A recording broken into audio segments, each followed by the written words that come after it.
খুলে দেখ তোরে হাবল এসেছে।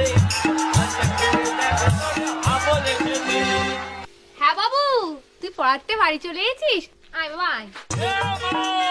হ্যাঁ বাবু বল। মারে কি হয়েছে বাবু, তোর খুব খিদে পেয়েছে বল।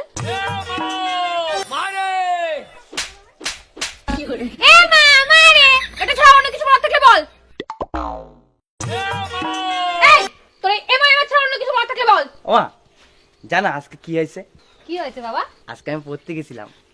আরে আমার সোনা বাবাটা। তারপর যখন পড়তে গেছি মাস্টারের বাড়ি গিয়ে দেখি কেউ উঠেনি।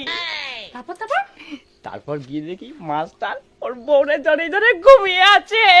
আমি বলতে নেই বাবা, তুমি পড়াশোনায় মন দাও। তারপর কি হলো? তারপরে মাস্টারের ঘরের সামনে গেলাম, গিয়ে বললাম দরজা খুলে দেখ তোরে হাবল এসেছে।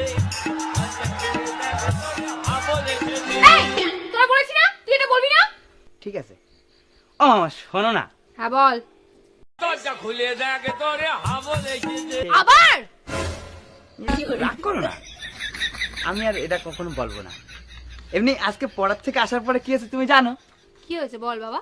আজকে পড়ার থেকে আসার পরে আমি লুকিয়ে লুকিয়ে আমাদের বাড়ির পিছনে আসলাম। তারপর কি হয়েছে বাবা? তারপর বাড়ির সামনে এসে বললাম মারে মা, দরজা খুলে দেখ তোরে হাবল এসেছে।